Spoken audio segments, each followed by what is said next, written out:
ஆண்டவராகிய இயேசு கிறிஸ்துவின் இனிய நாமத்திலே உங்கள் யாவருக்கும் இரட்சகர் இயேசுவின் மகிமையான ஊழியத்தின் சார்பில் வாழ்த்துதலை நான் கொண்டு வருகிறேன். கிரைஸ்ட் காலிங் யூடியூப் சேனல் மூலமாக உங்கள் ஒவ்வொருவரையும் சந்தித்து என்னுடைய சாட்சியை உங்கள் மத்தியில் பகிர்ந்து கொள்வதற்கு தேவன் எனக்கு பாராட்டின இந்த அருமையான தருணத்திற்காய் ஆண்டவரை நன்றியோடு ஸ்தோத்தரிக்கிறேன். கர்த்தருடைய நாமம் மகிமைப்படுவதாக.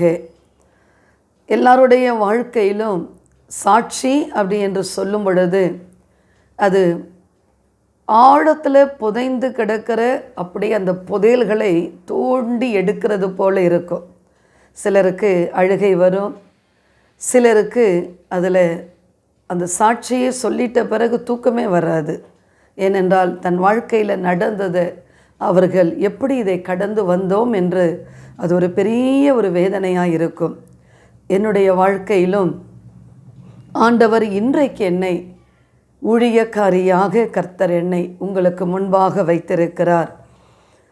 கிட்டத்தட்ட 20 ஆண்டுகளாக முழு நேர ஊழியத்தில் கர்த்தர் அடியாளை பயன்படுத்தி கொண்டு வருகிறார். விசேஷமாக என்னுடைய சிறு வயதிலிருந்து என்னுடைய சாட்சியை நான் பகிர்ந்து கொள்வது எனக்கு மிகுந்த சந்தோஷம். என் சிறு வயதிலிருந்து நடந்த சில காரியங்களை எப்படி ஆண்டவர் என்னை தெரிந்து கொண்டார். என்னுடைய தகப்பனார் வின்சென்ட் சாமுவேல், என்னுடைய தாயார் மாசி சுசீலா. இவர்கள் ஊட்டியிலிருந்து சென்னையில் வந்து செட்டில்டான தம்பதி. ஆண்டவர் அருமையாக என் தகப்பனுக்கு ஒரு அரசாங்க வேலையை கொடுத்தார். ஆண்டவர் எல்லா ஈவுகளையும் தந்திருந்தார். நல்ல வீடு வாசல், நல்ல வருமானங்கள், வீட்டில் பெரிய பெரிய பால் கறக்கிற மாடுகள், கார் ஷெட்டு. ஆண்டவர் எண்ணற்ற ஆசீர்வாதம். இந்த ஆசீர்வாதங்கள் வருவதற்கு முன்னதாக என்னுடைய தாயார் தகப்பன்னு சொல்லுவாங்க, இந்த மகள் பிறந்ததிலிருந்து இந்த வீடு ஆசீர்வதிக்கப்பட்டிருக்கிறது என்று. ஆண்டவர் என்னை தாயின் கருவில் தெரிந்து கொண்டார். ஆனாலும் ஒரு பக்கம் என்னுடைய வாழ்க்கை சிறு வயதிலிருந்து என்னை பார்த்து, என்னுடைய தாய் தகப்பனை பார்த்து நான் வளர்ந்து வரும் பொழுது எனக்கு ஒரு பெயர் வைத்திருந்தார்கள். என்னவென்றால், இவள் ஒரு அனாதை, இவள் ஒரு அனாதை. வெளியில் இருக்கிற மக்களுக்கு நான் ஒரு அனாதையாகவே தெரிந்தேன். எல்லாரும் என்னை ரொம்ப அற்பமாய் பேசுவார்கள். என் தாய் தகப்பன் மாத்திரம் என் மீது அன்பாக இருந்தார்கள். ஆனால் மற்றவர்கள் எல்லாரும் ஒரு அனாதையை போல தான் என்னை ட்ரீட் பண்ணார்கள். வேதனை தான். எனக்கு ஒரு மூத்த சகோதரி உண்டு, எனக்கு அடுத்தது ஒரு தம்பி உண்டு. ஆனால் என்னுடைய வாழ்க்கையில் நிறைய கஷ்டங்கள். அதாவது வார்த்தை தான் நமக்கு இருதயத்தை குத்தி கிழிக்கும். அந்த சின்ன வயசில் ரொம்ப துருத்துருன்னு இருப்பேன். அதாவது ரொம்ப ஆக்டிவாக இருப்பேன்.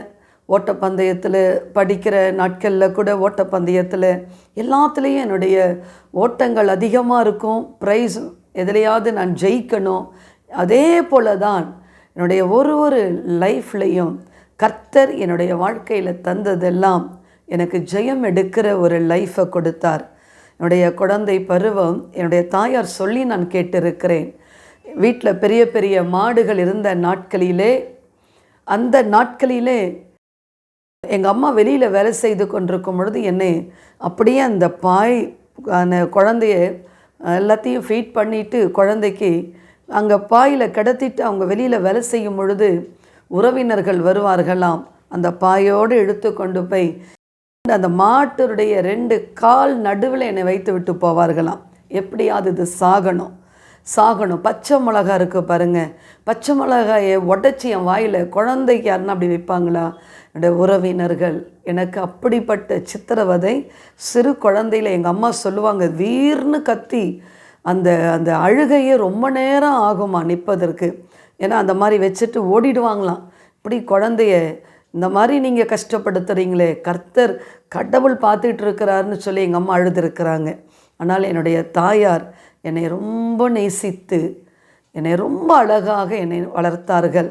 எனக்கு ஒரு நாளும் என்னை ஒரு வார்த்தையில் கூட என்னை கடினமாய் எனக்கு திருமணமாகி அதன் பிறகு வந்த காலங்களில் கூட அவங்க என்ன கடினமாக பேசினது இல்லை. நான் வளர்ந்த விதம், என் தாய் தகப்பனை பார்த்து நான் வளர்ந்த பொழுது, என்னுடைய தகப்பனார் நல்ல ஒரு குடிகாரனாக இருந்தவர். அரசாங்க வேலை, அது மாத்திரமல்ல அரசியலில் ஈடுபட்டிருந்தவர், சினிமாவில் ஈடுபட்டிருந்தவர். பார்ப்பதற்கு ஒரு நல்ல ஒரு சிவாஜி கணேசன் போல அவருடைய நடை, உடை, தோற்றங்கள், பேச்சுக்கள். அந்நாட்களிலே அவரை எப்படியும் சுற்றிக்கிட்டே இருப்பாங்க. சொந்த பந்தங்கள் எல்லாம் அங்கிள் அங்கிள் அங்கிள்னு அவரை சுற்றி அவரை வெளியில் கூட்டிகிட்டு போகிறது வர்றது. ஆனால் வீட்டுக்கு வர்றது டைம் பார்த்திங்கன்னா நைட்டு 1:30 மணிக்கு தான் வருவார் அப்பா. போய் எங்கள் அம்மா விழித்திருப்பாங்க, அப்பா வருகிற வரைக்கும் விழித்திருப்பாங்க. அதன் பிறகு வீட்டுக்கு வந்தால் வீட்டில் சண்டை ஸ்டார்ட் ஆகும். என்னென்னா, எங்கள் அப்பாவுக்கு ஒரு கெட்ட பழக்கம் என்னென்னா சந்தேக ஆவி. எங்கள் அம்மா மேலே எப்போ பார்த்தாலும் சந்தேகப்பட்டு சண்டை போட்டு வீட்டில் நான் வளர்ந்து வரும்பொழுது நான் பார்த்தது இவங்க 2 பேருடைய சண்டைகளை படிக்க முடியாது.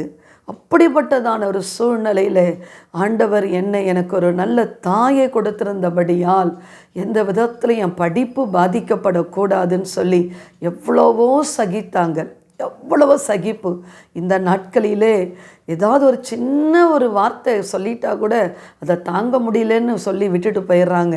ஆனால் எங்கள் அம்மா அவ்வளவு பிரச்சனைகள், அவ்வளவு எங்கள் அப்பாவுடைய குடி பழக்கத்தினாலும் எங்கள் அப்பாவுடைய இந்த சந்தேகத்தின் ஆவினாலும் எங்கள் அம்மா சண்டை ரொம்ப எக்ஸ்ட்ரீமாக போயிடுச்சுன்னா அக்கம் பக்கத்தில் உள்ளவங்க போய் எங்கள் ஆயா வீட்டில் போய் சொல்லிடுவாங்க, இந்த மாதிரி அங்கிள் அக்காவை அடித்து தலையிலலாம் ரத்தம் வந்திருக்கு, அப்படி படுத்து கிடக்கிறாங்க, நீங்கள் போய் பாருங்கள்.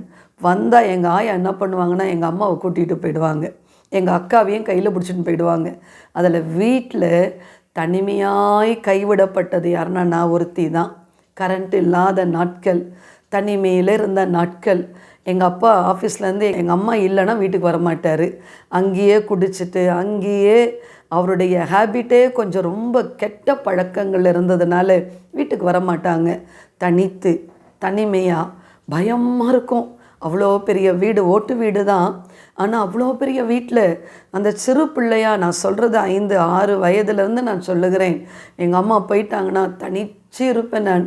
சாப்பாடு இருக்காது. பக்கம் பக்கம் யாராவது எனக்கு கூப்பிட்டு சாப்பாடு கொடுப்பாங்களான்னு சொல்லி அந்நாட்களிலே நான் ஏங்கி இருக்கிறேன்.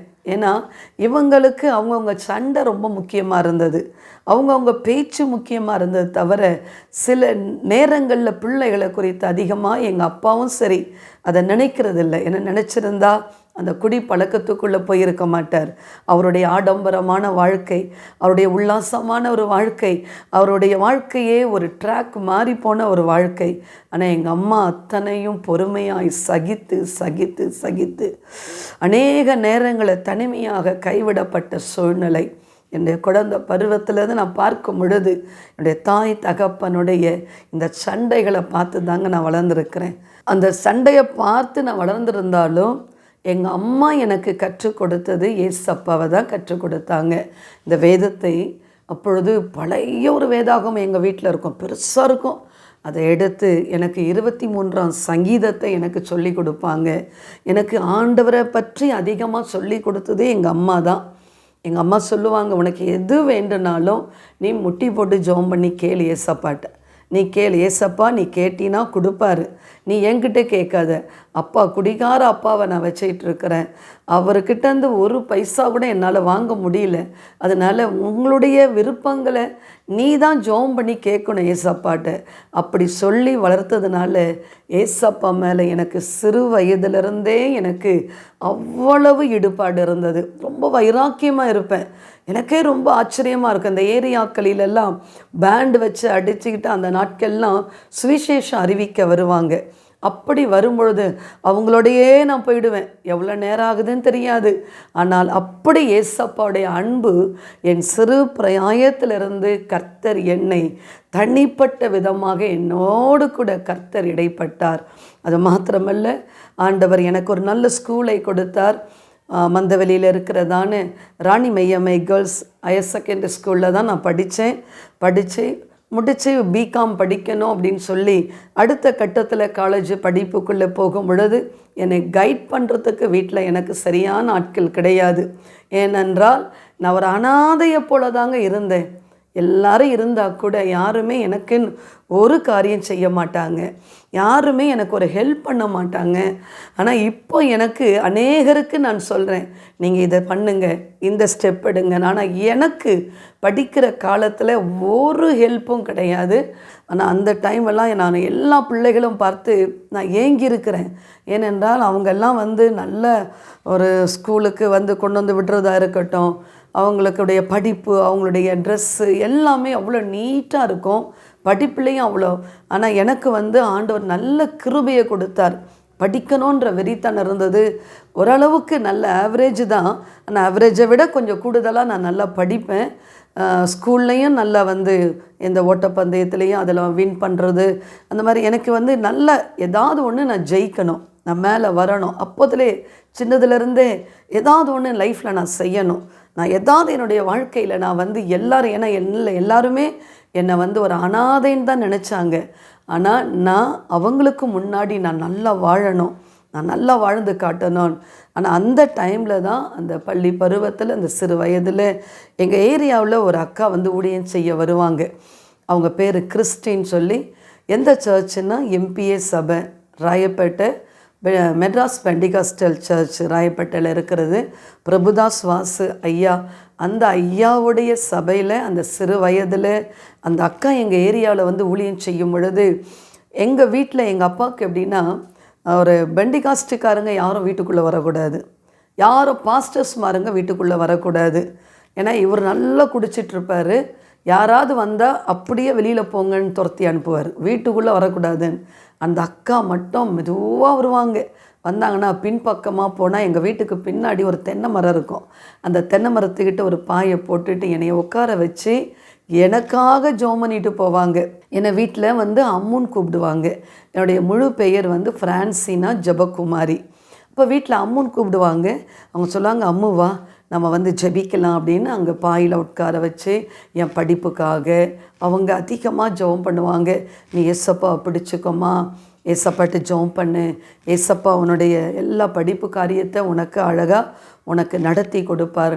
அப்போ அந்த அக்கா பகல் நேரத்தில் வரும் பொழுது, ஒருவேளை எங்கள் அப்பா இல்லாத நேரத்தில் நான் எங்கள் அம்மாட்ட சொல்லிவிட்டு அவங்க கூட ஊழியத்துக்கு நான் போயிடுவேன்.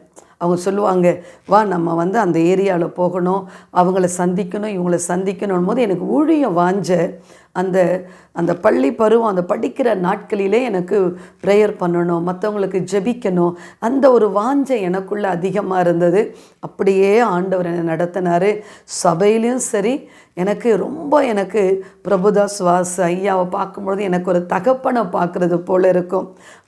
பாஸ்டர் அம்மாவை பார்க்கும்பொழுது எங்கள் அம்மாவை பார்க்குறது போல் இருக்கும். ஏன்னா அவ்வளோ அன்பாக சர்ச்சில் இருக்கிற அந்த டைம் பார்த்திங்கன்னா அப்படியே ஒரு பரலோகத்தில் இருக்கிறது போல் இருக்கும்.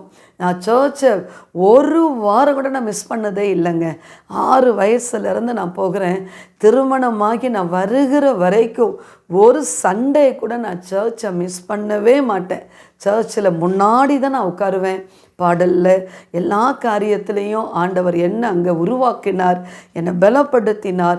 ஆழமான சத்தியத்தில் ஏசப்பா என்னை நடத்தினார். எப்போன்னா அந்த சிறு வயதில் படிக்கிற அந்த 6th அந்த ஏஜிலிருந்து எனக்கு ஆண்டவர் அந்த சபையில் எனக்கு அருமையாயின நடத்தினார். அதன் பிறகு எனக்கு ஆண்டவர் படிக்க அந்த 12th முடிக்கும் பொழுது ஆண்டவர் எனக்கு இந்த கரஸ்பாண்டன்ஸ் படிக்கணும்னு எனக்கு தெரியலை. ஏன்னா எனக்கு யாரும் சொல்லி கொடுக்கல. எங்கள் அப்பா கிட்ட கேட்டால் அவங்கள கேட்டுக்குமான்னுவார். எங்கள் அம்மாவுக்கு தெரியாது. இப்படியே அப்ளிகேஷன்லாம் வாங்கி வச்சுட்டு கொண்டு போய் கொடுக்காம அப்படியே வச்சு கடைசியில் எனக்குள்ளே தோணுச்சு, கரஸ்பாண்டன்ட் போய் நம்ம அப்படி படிச்சுக்கிட்டே நம்ம ஒர்க் பண்ணலாம் அப்படின்னு சொல்லி பிகாம் படிச்சுக்கிட்டே எங்கள் அப்பாவுடைய ஆஃபீஸில் வேலை பார்ப்பதற்கு எங்கள் அப்பா தான் என்னை கூட்டிகிட்டு போய் என்எம்ஆர் டெம்பரவரி ஸ்டாஃபாக என்னை உள்ளே கொண்டு போய் சேர்த்தார். அப்பொழுது ஒரு 2 வருஷம் நான் ஆஃபீஸில் ஒர்க் பண்ணினே படித்தேன். டைப்பிங் படித்தேன், ஷார்ட்ஹேண்ட் படித்தேன். அதன் பிறகு ஏர்லைன்ஸ் கோர்ஸ் எடுத்து நான் படித்தேன். ஆண்டவர் எனக்கு சின்ன டெலிஃபோன் ஆப்ரேட்டர் கோர்ஸ் படித்தேன். இதெல்லாம் ஆண்டவர் எனக்கு படிக்க வச்சார். என்னுடைய உள்ளே இருக்கிற வாஞ்சை என்னென்னா, நான் நல்லா படித்து நல்ல நிலைமைக்கு எங்கள் அம்மாவை நான் நல்லா வச்சுக்கணும். ஏன்னா எங்கள் அப்பா அப்போ குடித்து சண்டை போட்டு எங்கள் அம்மா முடி பார்த்திங்கன்னா முட்டிக்கு கீழே அவ்வளோ முடி இருக்கும். ஆனால் முடியெல்லாம் பார்த்திங்கன்னா அடித்து எங்கள் அம்மா முடியெல்லாம் கொட்டி போய் இவ்வளோண்டு முடி அப்படி வால் மாதிரி ஆயிடுச்சு. எங்கள் அம்மாவை பார்க்கும்போது எனக்கு ரொம்ப கஷ்டமாக இருக்கும். எங்கள் அம்மாவை நான் நல்லா வச்சுக்கணும். நான் நல்லா அப்போ படித்து ஒரு நல்ல வேலைக்கு போகணும். ஆண்டவர் மேலேயும் எனக்கு ரொம்ப ஈடுபாடு உண்டு. ஆனால் நான் ஊழியத்தில் தான் நான் வருவேன் என்று எனக்கு தெரியவே தெரியாதுங்க. நான் ஒரு அரசாங்கத்தில் வேலை பார்க்கணும். அதனால் எந்த எக்ஸாம், கவர்மெண்ட் எக்ஸாம் எதுனாலும் போய் அட்டன் பண்ணுறதுக்கு நான் வாங்கிடுவேன். அப்ளிகேஷன் போடுவேன், போய் அட்டன் பண்ணுவேன். எனக்கு எதுலையுமே எனக்கு ஒன்றும் கிடைக்கல அப்படின்னா, ஒருவேளை ஆண்டவர் அவருடைய வேலையை பிற்காலத்தில் எனக்கு வைத்திருந்தார். இதுதான் அவருடைய திட்டம். என்னை உடைச்சி உருவாக்கி, எனக்கு ஒரு அக்கா உண்டு. அக்கா சொந்த மாமாவை தான் மேரேஜ் பண்ணாங்க. நல்ல அன்பாக தான் பார்ப்பாங்க. ஆனால் பல நேரங்களில் அங்கேயும் எனக்கு உடைப்புகள் வந்திருக்குது. எத்தனையோ மனஸ்தாபங்கள், எவ்வளவோ வேதனையான புரிந்து கொள்ளாமல் பேசுகிறது தான். அக்கா தங்க நல்ல அன்பு என் மேலே. ஆனால் சில நேரங்களை புரிஞ்சிக்காமல் பேசுகிறது மனசை அப்படியே உடச்சிடும் பாருங்களேன். எனக்கு வீட்டில் இருக்கவும் அப்பா குடிகாரன். அக்கா வீட்டுக்கு போகலான்னு நினச்சாலும் அங்கேயும் நல்லா கவனிப்பார் எங்கள் மாமா. சாப்பிட்றதுக்கெல்லாம் வஞ்சனையே கிடையாது. ஆனால் ஏதோ ஒன்று ஒரு விளையாட்டாக பேசுகிறது என் மனசை அப்படியே பாதிச்சிடும். அப்படியே அழுவேன், தனியாக போய் உட்காந்து அழுவேன். எனக்கு யாருமே இல்லை, என்னை யாரும் புரிஞ்சிக்கல. என்னுடைய அன்பை ஆண்டவரை யாருமே எனக்கு புரிஞ்சிக்க மாட்றாங்க. எதுக்கு ஆண்டவர் இந்த லைஃப் எதுக்கு? வீட்டுக்கு போனால் வீட்டில் பார்த்தீங்கன்னா எனி டைம் பார்த்தீங்கன்னா எங்கள் அப்பா ஒரு ஸ்மெல் வந்துக்கிட்டே இருக்கும். சாராய வாசனை எங்கள் வீட்டுக்குள்ளே அடிச்சுக்கிட்டே இருக்கும். வாங்கியே வச்சுருப்பார். வாங்கியே ஒரு பெரிய பால் மாதிரி இருக்கும் அந்த சாராய பால். அப்படியே வாங்கி பீரோவில் வச்சு அப்போ குடிச்சிக்கிட்டே இருப்பார். ரொம்ப எங்கள் அம்மாவும் அடிக்கடி சண்டையும் பிரச்சனையும், வீட்டில் தட்டு பறக்கும். இத்தனைக்கும் நான் படிப்பு முடித்து நான் வேலை பார்த்துட்ருக்கிற நேரத்தில் கூட வீட்டில் நிம்மதி இல்லாத சூழ்நிலை தான். இப்படிப்பட்ட காலகட்டத்தில் தான் ஆண்டவர் என்னை நடத்தி கொண்டு வந்தார். ஆண்டவருடைய நாமம் மகிமைப்படட்டும். அதன் பிறகு எனக்கு திருமணம்.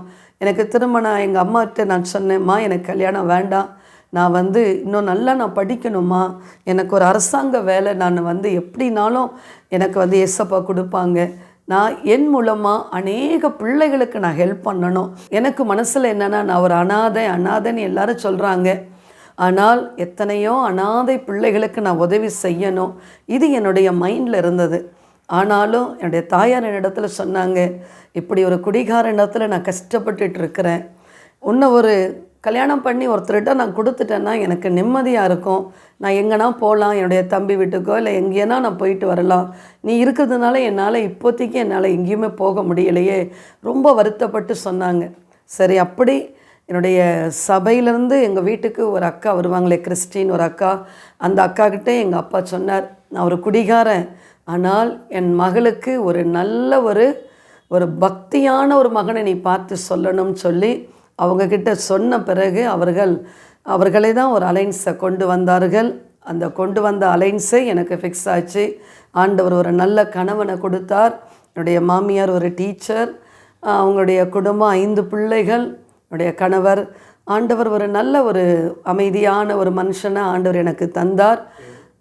அவருடைய பெயர் டேவிட் செல்வராஜ். கர்த்தர் அநேக நேரங்களிலே போராட்டங்கள் வந்தது திருமண வாழ்க்கையில் எத்தனையோ. ஏன்னா நான் ஒரு ஆவிக்குரிய சபையில் வளர்ந்தவள், எம்பிஎஸ் சபை. நல்ல ஒரு பியூரான ஒரு உபதேசத்தில் நான் வளர்க்கப்பட்டேன். ஆனால் நான் போகும் பொழுது அந்த குடும்பம் சிஎஸ்ஐ, ஒரு சிலர் பேப்டிஸ்ட்டு, ஒரு சிலர் ஏஜி அப்படின்னு அந்த குடும்பத்தில் ஒவ்வொருத்தரும் ஒரு சபைக்கு போய் கொண்டிருந்தார்கள். அப்பொழுது என்னுடைய ஆவி பல நேரங்களில் அங்கே சில நேரத்தில் ஒத்தே போகாது. அவங்க பேசுகிற காரியங்கள் என் மனசை ரொம்ப துக்கப்படுத்தும். ஆண்டவரே, நான் இவ்வளோ ஜெபம் பண்ணி நான் இப்படி கஷ்டப்பட்டு, ஆண்டவரே எனக்கு ஒரு நல்ல ஒரு லைஃப்பை கொடுங்க நான் கேட்டேனே, எனக்கு எப்படி நம்ம என்ன சொன்னாலும் ஸ்பிரிச்சுவலாக எந்த காரியத்தை ஷேர் பண்ணாலும் அதற்கு ஒரு பரியாசம் வரும், கிண்டல் வரும், கேலி பண்ணுவாங்க. எனக்கு அப்படியே உடஞ்சிருவேன். ஆனால் என் கணவர் என்னை இது வரைக்கும் எந்த கேலியோ கிண்டலோ அந்த மாதிரி எதுவும் அவர் செய்ததில்லை. ஆனால் உறவுகள் நம்மளை காயப்படுத்துவதற்காக எழும்பி வந்தவர்கள் அநேகர். இப்படியே ஓடிக்கொண்டிருந்தது. திருமணமாகி 10 ஆண்டுகள். எனக்கு ஒரு மகன், எனக்கு ஒரு மகளை ஏசப்பா தந்தார். இந்த 10 ஆண்டுகளுக்கு பிறகு என் தகப்பன் ஒரு வியாதியினாலே பாதிக்கப்பட்டார். கேன்சர் வியாதினாலே மரண தருவாயில் இருக்கிறார். அப்பொழுது ஆண்டவரை ஏற்றுக்கொண்டார். அவர் செய்த பாவங்கள் எல்லாம் அறிக்கை செய்தார். இயேசுவை ஏற்றுக்கொண்டு ஞானஸ்நானம் எடுத்து 2 ஆண்டு கர்த்தர் கூட்டி கொடுத்தார். மரணத்திலிருந்து 2 ஆண்டு. அதன் பிறகு கர்த்தருக்குள்ளே நித்திரை அடைந்தார். அப்பொழுது இந்த டெத்து இருந்த நேரத்தில் எல்லா உறவுகளும் வந்தாங்க. அந்த வந்த உறவுகளுக்கு முன்பாக என்னை எவ்வளவு கேவலப்படுத்தணுமோ என்னை கேவலப்படுத்தும் பொழுது என்னுடைய கணவர் குடும்பத்தார் உட்கார்ந்து கவனித்து கேட்டார்கள். கேட்டு அதோடு விட்டார்களா? அதன் பிறகுதான் எனக்கு இன்னொரு பிரச்சனை தொடங்க ஆரம்பித்தது. என் கணவர் குடும்பத்தார் மூலமாக சில நேரங்களிலே எனக்கு நல்ல ஒரு ஆதரவாக பேசினவர்களும் உண்டு, காயப்படுத்தினவர்களும் உண்டு. இப்படி எங்கள் அப்பாவுடைய இறப்புக்கு பின் நடந்த ஒரு காரியம் 2000 நடந்தது. என்னுடைய உறவினர்கள் மத்தியிலிருந்து ஒரு வார்த்தை வந்தது, இவள் கேரா பிளாட்ஃபார்ம்.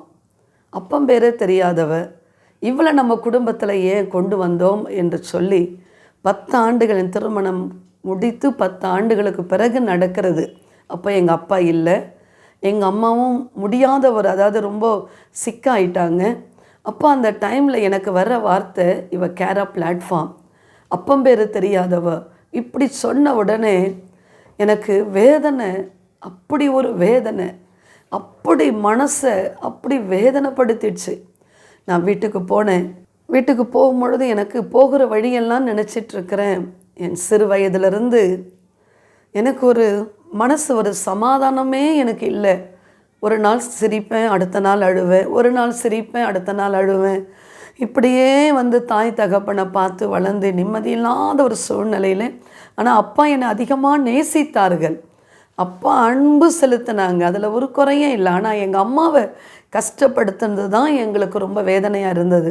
ஆனால் அப்போது வளர்ந்தது எனக்கு கல்யாணம் பண்ணியாவது நிம்மதியாக நம்ம இருப்போம் என்று நினைத்து வந்த அந்த காலகட்டத்தில் என் தகப்பனார் மரித்திருந்த நேரத்தில் இப்படி ஒரு வார்த்தை அந்த குடும்பத்திலிருந்து எனக்கு வந்த பொழுது, இனி நான் உயிரோடு இருக்கவே கூடாது. இன்றைக்கி நான் என்னுடைய உயிரை நான் மாற்றிக்கணும். நமக்கு போதும், இதுக்கு மேலே இந்த குடும்பத்தில் நான் எப்படி என்னுடைய லைஃப்பை நான் நடத்த போகிறேன். டோட்டலாக உடஞ்சிட்டேன். வீட்டுக்கு போனேன், ஒரு மாத்திரை டப்பா எடுத்தேன், கை நிறைய மாத்திரைகளை எடுத்து கொட்டிட்டேன். இனிமேல் நம்ம உயிரோடு இருக்கக்கூடாதுன்னு ஒரே ஒரு லெட்ரு எழுதுனேன். ஆனால் ஆண்டவருக்கு தான் எழுதுகிறேன், ஏசப்பா நான் உம்முடைய பிள்ளை, நான் உங்களுக்காகவே ஆண்டவரே வைராக்கியமாக நான் இருந்தேன், ஒரு ஆவிக்குரிய சபையில் வளர்ந்தேன், இவ்வளோ ஆண்டவரை என்னை படிக்க வச்சிங்க, இவ்வளோ காரியத்தில் என்னை ஜெயம் எடுக்க வச்சிங்க. ஆனால் இப்போ இந்த நேரத்தில் எனக்கு இது எனக்கு உடஞ்சிடுச்சு.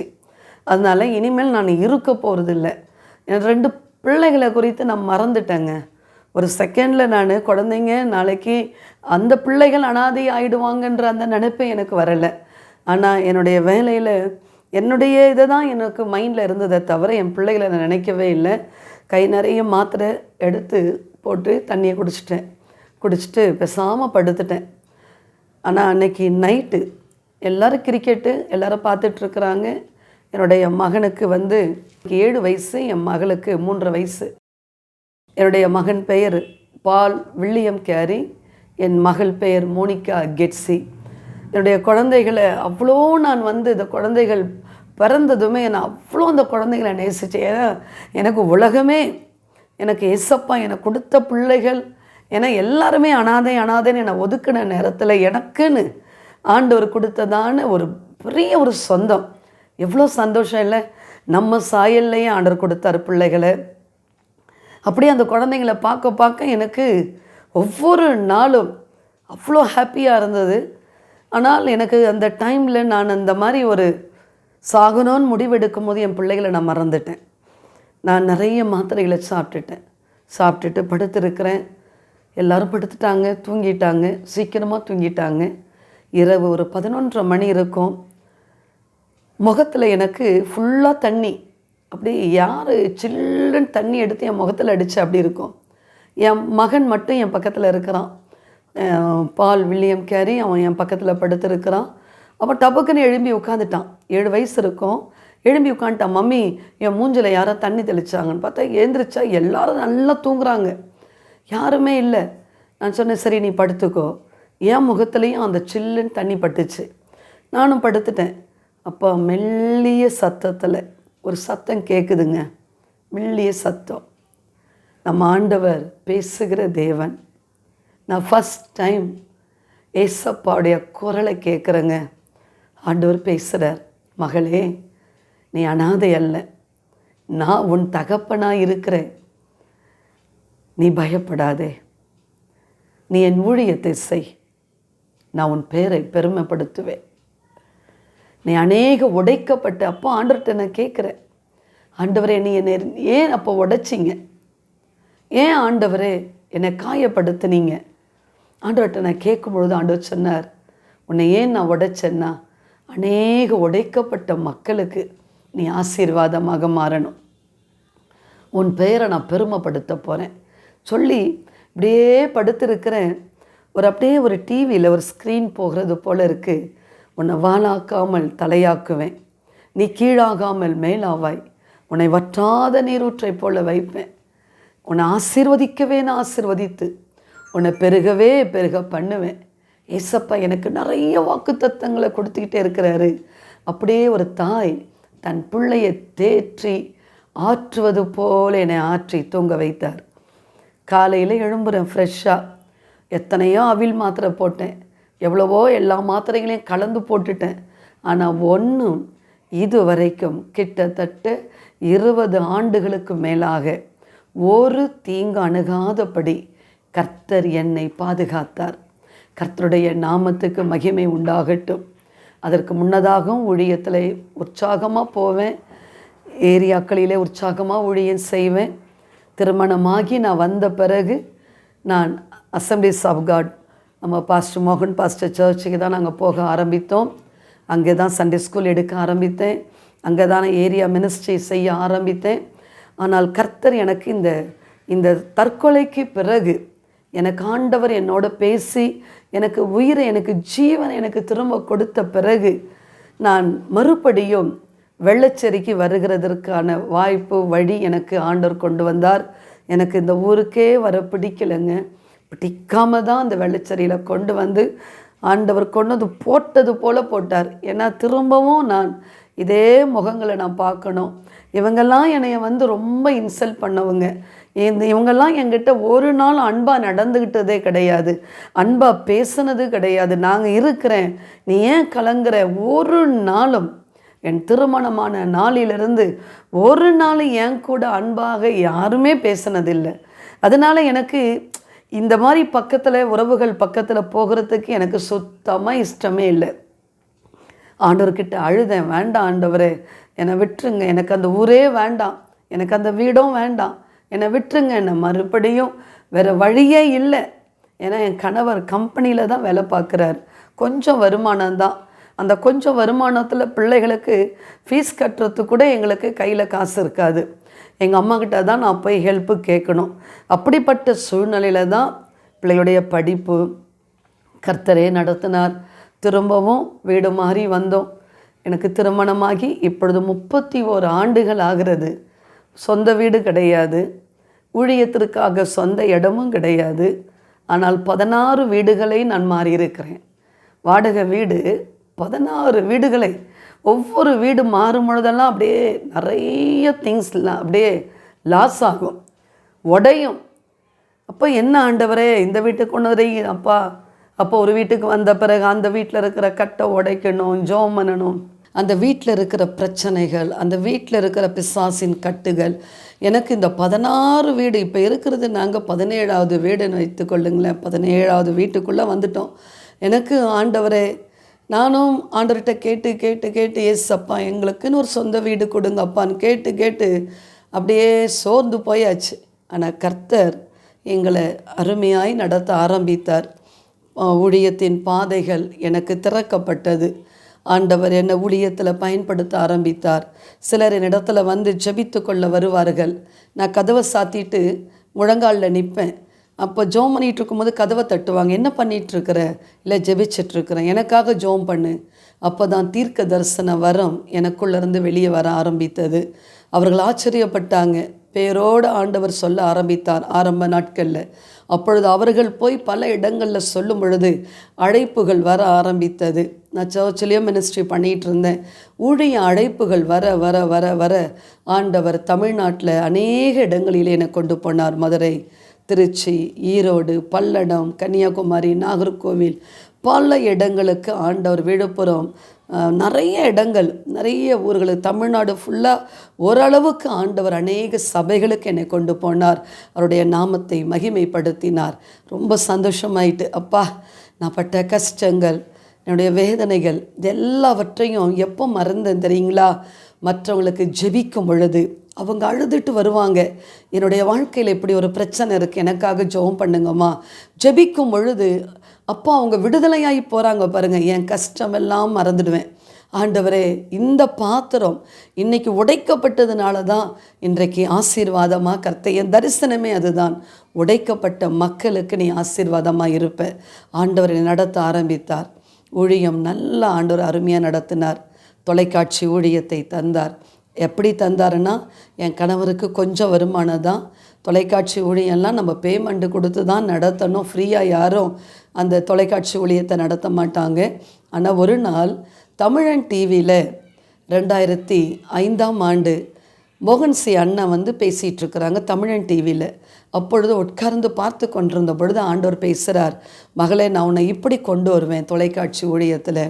அப்போ எனக்குள்ள ஃபெய்த்து, ஏன்னா எப்போ ஆண்டவர் எனக்கு ஜீவனை கொடுத்து என்னோட பேசி என்னை வெளியே கொண்டு வந்தாரோ அதிலிருந்து எனக்கு விசுவாசம் அதிகமாச்சு. எப்படி ஆகிலும் நான் வந்து ஆண்டவர் எனக்கு சொன்னதை செய்வார்னு வைராக்கியமாக இருந்தேன். அப்போ எனக்குள்ள ஒரு விசுவாசம், அப்பா எனக்கு ஆண்டவர் தொலைக்காட்சி ஊழியத்தை தரப்போகிறார். என் பிள்ளைகள் குட்டி குட்டி பசங்க தான். என் மக அப்போது குட்டி பொண்ணாக இருக்கும் போதே அவள் சொல்லுவா, மம்மி இதுக்கு நிறைய பணம் கொடுக்கணும், இதெல்லாம் நம்மளாலலாம் முடியாது. ஏசப்பா சொன்னாருன்னா அவர் செய்வார், கட்டாயம் செய்வார். அதே வாரத்தில் எனக்கு ஒரு நல்ல ஆப்பர்ச்சுனிட்டி வந்தது. ஆண்டவர் வாசலை திறந்தார். அதை ஓப்பன் பண்ணோம். ஆண்டவர் எனக்கு தொலைக்காட்சி ஊழியத்தை தந்தார். குட் நியூஸ் டெலிவிஷன் மூலமாக ஆண்டவர் எனக்கு இந்த மீடியா மினிஸ்ட்ரி கர்த்தர் எனக்கு ஏற்படுத்தி கொடுத்தார். ஆண்டவர் அதற்காக ஒரு தம்பி எனக்கு ஆண்டவர் தந்து எனக்கு ஊழியத்துக்காக சப்போர்ட் பண்ணும்படியாக ஏற்படுத்தினார். ஒரு முறை எனக்கு 2 மாதம் பேமெண்ட்டு கட்டலை. ஃபஸ்ட்டு ஸ்டார்ட் பண்ண நேரம். அப்பொழுது அந்த இடத்துல குட் நியூஸ்லேருந்து ஒரு மேனேஜர் சொல்கிறார், நீங்கள் கட்டலைன்னா உங்கள் ஸ்லாட்டை நான் வந்து யாருக்காவது நான் கொடுத்துடுவேன், நீங்கள் கட்டலைன்னா அவ்வளோதான்றாரு. எனக்கு அப்போது ரொம்ப டென்ஷன் ஆயிடுச்சு. ஏசப்பா நீங்கள் தானே சொன்னீங்க, நானாக கேட்டேன், இந்த மாதிரி கொண்டு வருவேன் நீங்கள் சொன்னீங்க, அப்போ நீங்கள் தான் நடத்தணும்னு சொல்லி ஜெபம் பண்ணிகிட்ருக்கிறேன். கொடைக்கானல்லேருந்து ஒரு தம்பி கால் பண்ணுறாரு, அக்கா நீங்கள் ஏதோ ஒரு கஷ்டத்தில் இருக்கிறீங்கன்னு எஸ்ஸப்பா என்கிட்ட சொல்லிகிட்டே இருக்கிறாங்க, என்னன்னு சொல்லுங்கள். இல்லைப்பா ஒன்றும் இல்லை, எனக்கு யார்கிட்டையாவது கேட்குறதுக்கோ சொல்கிறதுக்கோ ரொம்ப வெட்கப்படுவேன் நான். இப்போ இல்லைப்பா அதெல்லாம் ஒன்றும் இல்லை அக்கா, உங்கள் தம்பின்னு நீங்கள் நினச்சிங்கன்னா நீங்கள் என்கிட்ட சொல்லுங்கன்னாரு. ஆமாப்பா இந்த மாதிரி 2 மாதம் பேமெண்ட்டு கொடுக்கல. அப்போ நான் வந்து நகை போட்டுட்டு இருந்தேன். இந்த தாலி செயினை கொண்டு போய் நான் அதை விற்றுட்டு நான் முதல்ல பேமெண்ட் அடைக்கணும். ஏன்னா ஏசப்பாவுடைய நாமம் என்னால் தூஷிக்கப்படக்கூடாது. கிறிஸ்தவங்க ஊழியம் செய்கிறாங்க, என்னத்தை பண்ணுறாங்க இவங்கெல்லாம் சொல்லிடக்கூடாது. அல்ல அதெல்லாம் வேண்டாங்க்கா, எனக்கு மேனேஜர் நம்பர் கொடுங்கன்னார். நான் கொடுத்தேன், good news television number. Phone அடித்து ஜெபக்குமாரி அக்காவுடைய ப்ரோக்ராம் எந்த காரணத்தோடு நிற்கக்கூடாது, அதற்குரியதான எல்லா மந்த்துக்குரியதான அமௌண்ட்டு நான் அனுப்பிடுறேன் நான். எனக்கு கர்த்தர் இந்த 20 ஆண்டுகளாய் தமிழன் டிவியில் ஆரம்பித்ததான ஊழியம், அதன் பிறகு புதிய யுகமில் வந்து ஜாய் டிவியில் வந்து, அதன் பிறகு இப்பொழுது நம்பிக்கை டிவியில் கர்த்தர் நடத்தி கொண்டு வருகிறார். ஊழியம் நல்லா போய்கிட்டு இருக்கு. ஓகே, ஆண்டவர் நல்லா நடத்துகிறார். ஊழியம் நல்ல பஞ்சு மெத்தையா? கிடையவே கிடையாது. முள்ளு படுக்க பிசாசு ஒன்று வருது பாருங்கள், பைபிளை தூக்கின்னு தான் வருது. அதுவும் பார்த்திங்கன்னா, ஐயோ ஊழியத்துக்காக நாங்கள் என்ன பண்ணட்டும், நான் ரொம்ப நம்பிட்டேங்க. தயவுசெய்து யாராவது உங்களுக்கு இப்படி ஏதாவது பேசிட்டு உள்ளே வராங்கன்னா நீங்கள் நம்பாதீங்க. ஆண்டவர் கொடுத்தாருன்னா அவர் நம்ம வீட்டை தேடி கதவை தட்டி நமக்கு கொடுத்துட்டு போயிடுவார். ஆனால் யாராகிலும் சொல்கிறாங்கன்னா கண்டிப்பாக நம்பிடாதீங்க, கொண்டு போய் குழியில் இறக்கிடுவாங்க. ஒரு மனுஷன் வந்தான், அந்த ஆள் வந்து நான் ஊழியத்துக்காக இதை பண்ணுறேன், அதை பண்ணுறேன், இடம் கட்டுறேன், அதை பண்ணுறேன். என் கணவரும் சொன்னார், இவர் பார்த்தா நல்ல ஒரு பெரியவர், இவர் நல்லா பண்ணுவார், நீ வேணால் அவர்கிட்ட சொல்லு, நம்ம ஊழியத்துக்காக ஒரு இடம் வாங்கி தர சொல்லு அப்படின்னு. இதை நாங்கள் ஒரே ஒரு முறை கேட்டதோ போச்சு. எங்கள் பேர் ஃபுல்லாக டேமேஜ் பண்ண ஆரம்பித்தார் அந்த ஆள். எல்லா இடத்துலையும் கடைசியில் வந்து நாங்கள் எங்கே இருக்கிறோமோ அங்கேயே வந்து உட்காந்துட்டார். சிங்காசனம் போட்டு பிசாசு உட்காந்துடுச்சு. கடைசியில் இந்த ஊரில் நீ எப்படி ஊழியம் செய்கிற பார்க்கலாம். கடைசியில் தான் தெரியுது, பயங்கரமான ஒரு ஆள், பயங்கரமான ஆள். வண்டியில் அந்த சீட்டை தூக்குனா, இந்த 2 வீலரில் சீட்டை தூக்குனா பணம் இருக்கும் கட்டுக்கட்டா. அந்த பணத்துக்கு அடியில் ஆயுதம் வச்சுருப்பான் அந்த ஆள். அந்த ஆள் பிளாக்மெயில் பண்ண ஆரம்பித்தான். பார் என்ன பண்ண போகிறான் பார், என்ன பண்ண, உன் வீட்டுக்காரனை கையை வெட்டுறான் பார், உன் பிள்ளைகளை தூக்குறான் பார். எனக்கு ரொம்ப அப்படியே ஒரு மாதிரி ஆயிட்டேங்க. எனக்கு என்ன ஆண்டவரே, எனக்கு சாகவும் முடியலை, எனக்கு சாகவும் நீங்கள் விடலை, வாழவும் விடலையே, நான் என்ன தான் பண்ணுறது ஆண்டவரே, ரொம்ப அவமானங்க. என் கூட ஊழியத்தில் நின்ன பிள்ளைகள்லாம் ஓடிட்டாங்க. அவங்கக்கிட்டெல்லாம் அந்த மனுஷன் தப்பு தப்பாக எங்களை பற்றி பேசி எல்லாரும் சிதறிட்டாங்க. அப்படியே இடிஞ்சு போய் உட்காந்துருக்கிறேன். ஏன்னா என்னால் ஏசப்பாவுடைய நாமம் தூஷிக்கப்படக்கூடாது. ஆண்டவரை என்ன பண்ணுறது, எனக்கு ஒன்றுமே புரியலை. ஒன்றே என்னை வச்சுருந்தா நல்லா உங்களுக்கு ஊழியம் செய்ய வைங்க, இல்லாட்டினா என்னை எடுத்துக்குங்கன்னு சொல்லி. ஏன்னா பிள்ளைகள், என் மக 12th படிக்கிறா, மகன் காலேஜ் 2nd இயர் படிக்கிறான். பிள்ளைகளுக்கு ரொம்ப இருதயம் நொறுங்கிடுச்சு. ஐயோ அம்மாவை இந்த மாதிரி ஒரு ஆள் டார்ச்சர் பண்ணிகிட்ருக்கிறானே, இப்படி பிளாக்மெயில் பண்ணுறானே. பிள்ளைகள், வாலிப பிள்ளைகளுங்க, உன் குடும்பத்தை அப்படி பண்ணிவிடுவேன், உன் குடும்பத்தை அப்படி நான் சொல்கிறத கேட்கணும், நான் சொல்கிற சபைக்குள்ளே நீங்கள் வரணும், நான் சொல்கிற சபையில் வந்து நீங்கள் நிற்கணும், இல்லைன்னா என்னுடைய முகம் வேறு முகம் அப்படின்னு.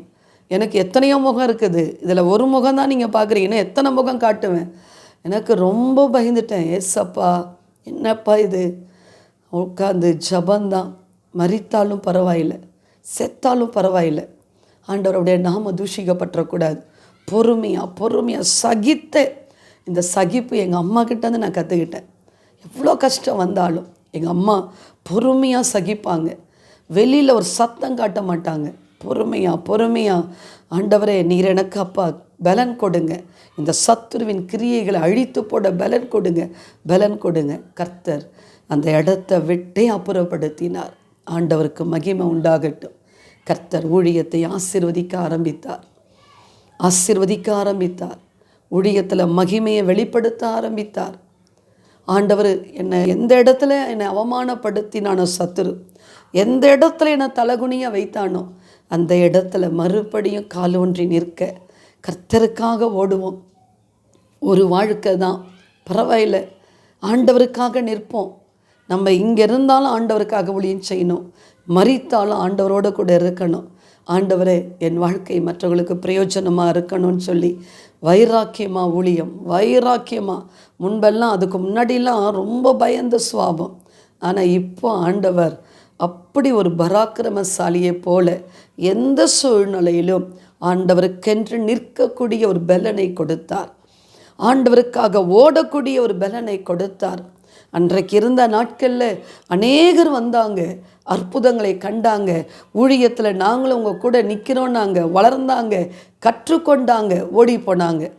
ஆனால் கர்த்தருடைய நாம மகிமைப்பட இந்த நாட்களில் கர்த்தர் நல்ல பிள்ளைகளை தந்திருக்கிறார். ஊழியத்தை தேவன் ஆசீர்வதித்திருக்கிறார். கர்த்தர் என் பிள்ளைகளுக்கும் நல்ல திருமண வாழ்க்கையை கொடுத்தார். ஆண்டவர்கிட்ட நான் அழுதேன், ஏசப்பா நான் பட்ட கஷ்டம் போல் என் பிள்ளைகள் படக்கூடாது. ஆண்டவர் நல்ல மருமகனை கொடுத்தார், நல்ல மருமகளை கொடுத்தார், நல்ல பேர குழந்தைகளை தந்தார். ஆண்டவருக்கு மாத்திர மகிமை உண்டாகட்டும். அது மாத்திரமல்ல, எனக்கு அருமையான தேவ பிள்ளைகளே, ஊழியம் செய்து கொண்டிருந்த நாட்களிலே நல்ல ஊழியம் போயிட்டே இருந்தது. ஆனால் இன்னொரு லெவலுக்கு ஆண்டவர் நம்மளை கொண்டு போவார் பாருங்களேன். அந்த ஒரு நெக்ஸ்ட் லெவல்ன்றது எனக்கு தெரியலை. நான் எங்கே போனாலும், எந்த இடத்துக்கு போனாலும் ஊழியத்தை முடிச்சுட்டு வந்துடுவேன். ஆனால் ஒரு நாள் எனக்கு நைட்டு கரெக்டாக 1 மணி இருக்கும். ஒரு ஊழியர் கால் பண்ணுறாரு. அம்மா எழும்புங்க, எழும்பி நீங்கள் முழங்காலில் நின்று ஜெபம் பண்ணுங்க. ஒரு பயங்கரமான ஒரு ஏவல் பிசாசு இதோ உங்கள் வீட்டை தேடி உங்கள் தெருவுக்கு உள்ளே வருது. நான் ஆண்டவர்கிட்ட கேட்டேன், இது எங்கே போகுதுன்னா, இதோ என் மகளை தான் போய் அவளை அட்டாக் பண்ண போகுது, என் மகளை எழுப்பி ஜெபம் பண்ண சொல்லுன்னு ஆண்டவர் பேசினார். 1 மணிக்கு எழுப்பி ஒரு ஏவல் ஆவி வருதுன்னா எப்படி இருக்கும்? இப்பெல்லாம் நம்ம நல்ல தைரியமாக ஜெபம் பண்ணிடலாம். நான் சொல்கிறது அந்த நாட்களிலே கிட்டத்தட்ட ஒரு 17 ஆண்டுகளுக்கு முன்பாக வைத்து கொள்ளுங்களேன். எனக்கு ரொம்ப ஒரு ஒரு மாதிரி படபடன்னு அடிச்சிடுச்சு. என்ன ஆண்டவரே, ஒரு ஏவல் எப்படி வரும், அது எந்த ரூபத்தில் வரும்னு தெரியலை. நான் என் கணவரை எழுப்பி 2 பேரும் சரியாக நைட்டு 1 மணிக்கு முழங்காலில் நின்னோம். விடிய விடிய விடிய 3 மணி வரைக்கும் ஜெபிக்கிறோம். 3 மணிக்கு ஜெபத்தை முடித்து பொழுது விடிஞ்சிடுச்சு. அப்பா இதுக்கு மேலெலாம் வரமாட்டான். நான் அப்பா முடிச்சிட்டோம். ஏன்னா இருட்டில் இருந்தால் தானே பிசாசு வந்து நிற்பான். ஆனால் வெளிச்சம் வந்துட்டு நல்லா விடிஞ்சு போச்சு. சரி அப்படியே படுத்துருக்கிறேன். ஒரு ஒரு 2-3 பில்லு அப்படி வச்சு இப்படியே படுக்கிற மாதிரி இப்படி சாஞ்சிருக்கிறேன். ஒரு தரிசனம். ஃபஸ்ட் டைம் என்னுடைய வாழ்க்கையில் தரிசனம் நான் பார்க்குறேன். என் கண் விழித்திருக்கு. நான் தூங்குறது போல தான் இருக்கிறேன். ஒரு தரிசனத்தை பார்க்குறேன். தூரத்தில் சாத்தான் ஒரு பெரிய கங்காரு போல் இருக்குது. வாள் இங்கேருந்து அது வரைக்கும் வாள், அது வரைக்கும் அவனுடைய உருவம் தெரியுது. அவன் என்னை அட்டாக் பண்ண வருவது போல் அந்த தரிசனத்தில் பார்க்குறேன். அதுக்கு பின்னாடி பயங்கரமான வெளிச்சங்க, பயங்கரமான வெளிச்சம். அந்த வெளிச்சத்தை நான் திரும்பவும் எங்கேயாவது பார்க்கணுன்னு பார்க்குற முடியல. அவ்வளோ வெளிச்சம். அந்த வெளிச்சத்தில் ஒரு அழகான ஒரு முகம். அந்த முகம் அதிலிருந்து ஒரு கை வருதுங்க. அவர் இப்படி தான் பண்ணார். சாத்தான் ஓடியே போயிட்டான். அப்படியே நான் முட்டி போட்டுட்ருக்கிறேன். அதாவது எனக்கு தெரியுது விஷனில் நான் முட்டி போட்டிருக்கிற மாதிரி இருக்குது. என் கை 2ம் தன்னால் அப்படியே இப்படி விரிஞ்சுது. அவர் அப்படியே வந்து என்னுடைய கையில் ஏதோ இப்படி 5 விரலையும் சேர்த்து இப்படி வச்சார். இது வரைக்கும் ஷாக் அடித்த மாதிரி இந்த நரம்பு இங்கே சுளுக்குச்சு. டக்குன்னு அப்போ தான் விழிக்கிறேன் தரிசனம். அப்போ தான் எனக்கு ஒரு சந்தோஷம். என் கணவர்கிட்ட சொன்னேன், ஐயோ நான் ஏசப்பாவை பார்த்தேன், இப்போ பார்த்தேன் ஏசப்பாவை. பொழுது விடிஞ்சு என் பிள்ளைகளெல்லாம் நான் ஸ்கூலுக்கு அனுப்பிட்ட பிறகு நல்லா ஜெபிக்கிற ஒரு சகோதரி என் வீட்டுக்கு வராங்க. சிஸ்டர் உங்களை குறித்து நான் ஒரு சொப்பனம் கண்டேன், உங்களுக்காக ஜெபிக்கணும்னு ஆண்டவர் சொன்னாருன்னு. அப்படியா, நான் ஏசப்பா பார்த்தேன் சிஸ்டர். அந்த பாஸ்டர் என்னை எழுப்புனார். அவர்கிட்ட சொன்னேன், பாஸ்டர் ரொம்ப தேங்க்ஸ் பாஸ்டர், நான் ஜெபம் பண்ணி முடித்தேன், விடிய காலையில் ஆண்டவருடைய தரிசனத்தை பார்த்தேன், கர்த்தர் எனக்கு கொடுத்ததான அந்த கிஃப்ட்டு. நிறைய பேர் சொல்லுவாங்க யார் மேலேயும் கை வச்சு ஜெபம் பண்ணாதீங்க. ஆனால் அப்போல்லாம் கொஞ்சம் யோசிப்பேன். ஆனால் ஆண்டவர் எனக்கு அதிகாரம் கொடுத்தார். எனக்கு அதன் பிறகு தான் தெரிஞ்சது, கர்த்தர் எனக்கு பரலோக ராஜ்யத்தின் திறவுகோல்களை கொடுத்தார். அநேகருக்காய் ஜெபிக்க, அநேக கட்டுகளை உடைக்க ஆண்டவர் எனக்கு கொடுத்த அந்த கிருபைக்காக ஆண்டவரை நான் நன்றியோடு ஸ்தோத்திரிக்கிறேன். அது மாத்திரமல்ல, ஆண்டவர் எனக்குன்னு ஒரு பாடலை கொடுத்தார். இந்த யூடியூப்பில் இருக்குது, அப்பா மடியிலே அப்படின்ற பாடல். அந்த பாடலை எழுத ஆண்டவர் கிருபை தந்தார். அப்பாவுடைய மடியில் அவர் எனக்கு நடத்தின அது எனக்கு அந்த பாடலில் வருகிற 3 ஸ்டான்ஸா, அதில் 2 ஸ்டான்ஸாவும் என் லைஃப்பில் கர்த்தர் எப்படி சுமந்து வந்தார், எப்படி என்னை தாங்கி வந்தார், அது அழகாக ஆண்டவர் என்னை கொண்டு என்னோடு பேசினார். அது அப்படியே பாடலாய் அருமையான மகள் ஊழியத்தில் இருக்கிற பிள்ளை டெய்ஸி இஸ்ரேல் அவர்கள் பாடியிருக்கிறார்கள். அருமையாய் கிட்டத்தட்ட எத்தனையோ ஆயிரக்கணக்கான மக்கள் இந்த யூடியூப்பில் பார்த்துருக்குறாங்க. ஆண்டவருக்கு மகிமை உண்டாகட்டும். அது மாத்திரமல்ல, அநேக குடும்பங்களில் அற்புதங்களை ஆண்டவர் செய்ய ஆரம்பித்தார். அநேக குடும்பங்களுக்குள்ளாக தேவன் விடுதலையை கொடுக்க ஆரம்பித்தார், ஆசீர்வாதங்களை கொடுக்க ஆரம்பித்தார். ஆண்டவருடைய நாமம் மகிமைப்படும்படியாக. அது மாத்திரமல்ல, இப்போ சமீபத்தில் ஒரு சகோதரிக்கு கர்ப்பப்பையில் 3 கட்டி இருந்தது. அந்த கட்டி அவங்க ஸ்கேனெல்லாம் எடுத்து வச்சுருக்கிறாங்க, ரிப்போர்ட்டெல்லாம் அவங்களுக்கு டாக்டர் கொடுத்த ரிப்போர்ட்டெல்லாம் வச்சுருக்கிறாங்க. ஆனால் ஜெபம் பண்ணி எண்ணெய் பூசி ஜெபிக்கும் பொழுது அவங்களுக்கு அந்த 3 கட்டியும் அந்த யூட்ரஸ்லேருந்து வெளியே வந்து விழுந்தது. ஆண்டவருக்கு மகிமை உண்டாகட்டும். கர்த்தர் ஊழியத்தில் கிரியைகளை நடப்பிக்க ஆரம்பித்தார்.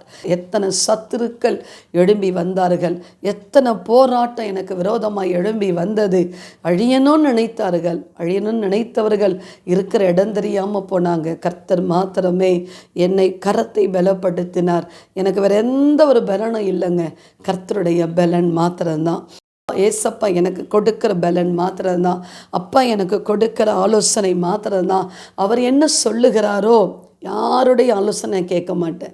யார் இந்த ஐடியா கொடுத்தாலும் முதல்ல நான் ஜெபம் பண்ணி, ஏசப்பா எனக்கு என்ன சொல்கிறாங்க, எனக்கு எப்படி லீட் பண்ணுறாங்க, இதை செய் சொல்கிறாரா, இல்லை செய்ய வேண்டான்னு சொல்கிறாரா, இல்லை இந்த இடத்துக்கு போன்றாரா, இல்லை போகக்கூடாதுன்றாரா, ஆண்டவர் என்ன சொல்கிறாரோ அதை அப்படியே செய்வதற்கு ஆண்டவர் எனக்கு கிருபை பாராட்டினார்.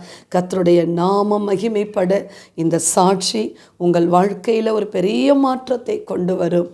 திக்கற்றவளாய் அனாதையை போல இருந்த என் வாழ்க்கையிலே இன்றைக்கு ஆண்டவர் இந்த தொலைக்காட்சி ஊழியங்கள் மூலமாய் லட்சக்கணக்கான மக்கள் ஆண்டவர் தந்திருக்கிறார். இந்த நம்பிக்கை டிவியில் செய்திகள் புறப்பட்டு போகும் பொழுது எவ்வளவோ மக்கள் பார்த்து சொல்லுவாங்க. எந்தெந்த ஊர்களுக்கு நான் மீட்டிங்ஸ் போனாலும் ஓடி வருவாங்க, அம்மா உங்களை பார்க்க நான் ஓடி வந்தேன். பாண்டிச்சேரிக்கு போனாலும், அம்மா நான் உங்களை பார்க்க தான் இங்கே இந்த இடத்துக்கு வந்தேன், நீங்கள் வரீங்க. ஆண்டவருடைய நாம மகிமைப்பட அன்புக்காக ஏங்கி நின்ற நாட்கள் உண்டு. என் மீது யாராவது அன்பு செலுத்துவாங்களான். ஆனால் இன்றைக்கு ஏசப்பாவுடைய அன்பு அத்தனை பிள்ளைகளையும் எழுப்பி இருக்குது. பாசத்தோடு ஓடி வருவாங்க. அம்மான்னு கூப்பிடுற எத்தனை பிள்ளைகள் உண்டு ஊழியத்தில். அம்மான்னு சொல்லி ஒரு நாள் கூட அம்மா உங்கள் முகத்தை பார்க்காம எங்களால் இருக்க முடியல, உங்கள் குரலை கேட்காம இருக்க முடியல. ஆண்டவர் அப்படி என்னை ஒட்டச்சி உருவாக்கி இன்றைக்கு அநேகருக்கு ஆசீர்வாதமாக மாற்றியிருக்கிறார். உங்களையும் மாற்றுவார், உங்கள் வாழ்க்கையும் மாற்றுவார். சோர்ந்து போகாதீங்க. எந்த சூழ்நிலையிலும் நமக்கு ஒருவேளை மனிதர்கள் தான் சத்துருக்களாக வருகிறாங்கன்னு நினைப்போம். ஆனால் மனிதர்கள் நல்லவர்கள் தான். ஆனால் மனுஷங்களுக்கு பின்னால் பிசாசு நம்ம ஊழியத்தை அழிப்பதற்காக எழுப்பி கொண்டு வருவான். அவனை தான், அந்த பிசாசுடைய தந்திரத்தை தான் நீங்கள் கண்டுபிடிக்கணும். வேர் கண்டுபிடித்து அந்த வேரோடு வெட்டி சாய்க்கணும். கர்த்தர்கிட்ட ஜெபம் பண்ணுங்க, ஏசப்பாட சமூகத்தில் ஜெபம் பண்ணுங்க. கர்த்தர் உங்களை கொண்டு பெரிய காரியங்களை உங்கள் குடும்பங்களில் செய்வார். ஹல்லேலூயா. இந்த சாட்சி உங்களுக்கு ஆசீர்வாதமாக இருக்கும் என்று நான் விசுவாசிக்கிறேன். இப்பொழுது நம்ம ஜெபத்துக்கு நேராய் கடந்து செல்லுவோம். விசேஷமாய் இந்த கிரைஸ்ட் காலிங் டிவி, நான் இந்த சேனல் அடிக்கடி நான் பார்ப்பேன். நிறைய சாட்சிகள் வரும். உயிர்ப்பிக்கிற சாட்சிகளை அருமையான பாஸ்டர் டேனியல் அவர்கள் இதில் கொண்டு வருகிறார்கள். அதை நான் பார்க்கும்போது எனக்கு ரொம்ப சந்தோஷம். ஏனென்றால் நான் ஒரு சாட்சியை நான் படித்த பொழுது எனக்கு கொஞ்ச நேரத்தில் எனக்கு ஆவியானவர் என்னை தட்டி எழுப்பினார். உண்மையாக எத்தனை பேரை உயிர்ப்பிக்கிறது சாட்சி. நான் மரித்திருந்தால் என் குடும்பத்துக்கும் நான் ஒன்றும் யூஸ் இல்லாமல் போயிட்டுருப்பேன். ஆனால் ஆண்டவர் இன்றைக்கு அநேக மக்களுக்கு என்னை பிரயோஜனமாக வைத்திருக்கிறார் என்றால் கர்த்தரின் வாழ்க்கையில் அவர் செய்ததான மகத்தான சாட்சி, அந்த அனுபவம் தான் உங்கள் வாழ்க்கையை மாற்றுங்க. கவலைப்படாதீங்க, கர்த்தர் உங்களோடு கூட இருக்கிறார். செபிக்கலாமா? தகப்பனே, விசேஷமாக அப்பா கிரைஸ்ட் காலிங் டிவி ஆண்டவரே, இந்த சேனல் நடத்துகிறதான அருமையான உடைய மகன் டேனியலுக்காக, உடைய மனைவிக்காக, பிள்ளைகளுக்காக நாங்கள் செபிக்கிறோம். இது மிகவும் அற்புதமான ஒரு ஊழியம் ஆண்டவரே. அப்பா, இது ஒருவேளை ஒரு துவக்கம் அற்பமாக இருந்தாலும் முடிவு சம்பூரணமாக இருக்கும் என்று ஆண்டவரே யோபு பக்தன் சொல்லுகிறார். இந்த ஊழியம் ஆண்டவரே நான் பார்க்கிறேன், இது உலகமெங்கிலும் இது பரவி போகிற ஒரு ஆறு. தகப்பனே, மகனை நாப்பா இந்த ஊழியத்தின் மூலமாய் நாங்கள் ஆண்டவரே இரட்சகர் இயேசுவின் மகிமையான ஊழியத்திலிருந்து மகனை ஆசீர்வதித்து நாங்கள் செபிக்கிறோம். பிள்ளைகளை இன்னும் பலப்படுத்தி இன்னும் இந்த 2024 இதோ இந்த ஏப்ரல் மாதத்தில் காலத்திலிருந்து ஒரு பெரிய எல்லைகள் விரிவாக்கப்படட்டு சுவாமி. இந்த ஊழியத்துக்கு என்னென்ன தேவைகளோ அத்தனை தேவைகளும் சந்திக்கப்படுவதாக. ஆண்டவரே, உமது நல்ல பொக்கிஷ சாலையாகிய வானம் திறக்கப்படுவதாக. உமது பிள்ளைகளுடைய எல்லா தேவைகளும் சந்திக்கப்படுவதாக. அற்புதம் நடக்கட்டும் ஆண்டவரே. இதோ இந்த சாட்சியை கேட்டுக்கொண்டிருந்ததான அநேக பிள்ளைகள் வாழ்க்கையிலே எங்களுக்கும் நாங்கள் இப்படி தான் நிம்மதி இல்லாமல் இருக்கிறோம், இப்படி அனாதையை போல இப்படி அங்கு இங்குமாக அலசடிக்கப்பட்டு இருக்கிறோம், எங்கள் வாழ்க்கையிலே ஒரு நிம்மதி இல்லை, ஒரு நிலையான ஒரு வாழ்க்கை எங்களுக்கு இல்லை என்று அங்கலாய்க்கிற பிள்ளைகள் ஆண்டவரே, குடும்பத்திலே ஒதுக்கப்பட்டிருக்கிற பிள்ளைகள் ஆண்டவரே, தாய் குடும்பத்தில், தகப்பன் குடும்பத்தில் ஆண்டவரே, தன்னுடைய மாமியார் குடும்பத்தில் ஒதுக்கப்பட்டிருக்கிற பிள்ளைகள் ஆண்டவரை, வேலை செய்கிற இடங்களிலே ஒதுக்கப்பட்டிருக்கிற பிள்ளைகள் அப்பா, இந்த சமுதாயத்தில் ஒதுக்கப்பட்டிருக்கிற பிள்ளைகள் இயேசுவே, எந்த இடத்திலிருந்து இந்த சாட்சியை இவர்கள் கவனித்து கொண்டிருந்தாலும் இவர்கள் வாழ்க்கையிலே ஒரு பெரிய அற்புதம் இன்றைக்கு நடக்கட்டும் ஆண்டவரே. தடைகள் உடைக்கப்படுவதாக, வேலையில் வருகிற தடைகள் உடைக்கப்படுவதாக, படிப்பில் வருகிற தடைகள் உடைக்கப்படுவதாக, வாழ்க்கையில் இருக்கிற தடைகள் உடைக்கப்படுவதாக. இயேசுவின் நாமத்தினாலே ஒரு தெபோராளை குறித்து சொல்லப்படுகிறது. தெபோராளாகிய நான் தாயாக எழும்பும் அளவும் கிராமங்கள் பாழாய் போயின என்று. தகப்பனை எழுப்புங்கப்பா, எழும்பு எழும்பு, பெலன் கொள் நீ கர்த்தருடைய புயம் என்று. எழும்பு எழும்பு சீயோனே, உன் வல்லமையை தரித்துக்கொள் என்று. தகப்பனை, பிள்ளைகளை இப்பொழுது நீர் எழுப்புங்க, எழுப்புங்க, என்னால் முடியலை என்று முடங்கி கிடக்காதபடிக்கு இயேசுவின் நாமத்தினாலே எழும்பட்டு சுவாமி, எழும்பட்டு. சத்துருவின் கிரியைகளை நொறுக்கி போடுகிறோம், விடுதலை உண்டாகட்டும். பரலோகம் கவனித்து கொண்டிருக்கிறது, பரலோகத்திலிருந்து மகிமையின் தேவன் கவனிக்கிறீர். இயேசுவின் நாமத்தினால் இந்த பிள்ளைகள் வாழ்க்கையில் ஒரு பெரிய விடுதலை உண்டாகட்டும் ஐயா, அற்புதம் நடக்கட்டும். நீ என் பார்வைக்கு அருமையானபடியினால் நீ கனம் பெற்றாய் என்று சொன்னீரே அப்பா, என் வாழ்க்கையில் நீர் செய்தது போல் இந்த பிள்ளைகள் வாழ்க்கையிலையும் நீர் செய்து உம்முடைய நாமத்தை மகிமைப்படுத்துங்க. அற்பமாய் எண்ணினவர்கள், அசட்டை பண்ணினவர்கள், ஆண்டவரை நிர்கதியாக விட்டுவிட்டவர்கள் ஐயா, கைவிடப்பட்ட நிலைமையில் இருக்கிறவர்கள் ஐயா, உம்முடைய பிள்ளைகள் வாழ்க்கையில் ஒரு பெரிய மாற்றம் உண்டாகட்டும். இயேசுவின் இரத்தம் ஜெயம். நாங்கள் ஆராதிக்கிற தேவன் ஜீவனுள்ளவர். நீர் உயிருள்ளவராயிருக்கிறீர் ஆண்டவரே, உயிருள்ளவராயிருக்கிறீர் ஆண்டவரே. இயேசுவின் நாமத்திலே அதிசயம் நடக்கட்டும் ஐயா. இயேசுவின் நாமத்திலே ஜெபிக்கிறோம் நல்ல பிதாவே, ஆமென், ஆமென். அன்பார்ந்த கிரைஸ்ட் காலிங் டிவி நேயர்களே, மேலும் இது போன்ற உங்களுடைய சாட்சிகளை எங்களுடைய சேனலில் கொடுக்க விருப்பமுள்ளவர்கள் எங்களை தொடர்பு கொள்ளுங்கள். தொடர்புக்கு 7200713563. கர்த்தர் தாமே உங்களை ஆசீர்வதிப்பாராக. ஆமேன்.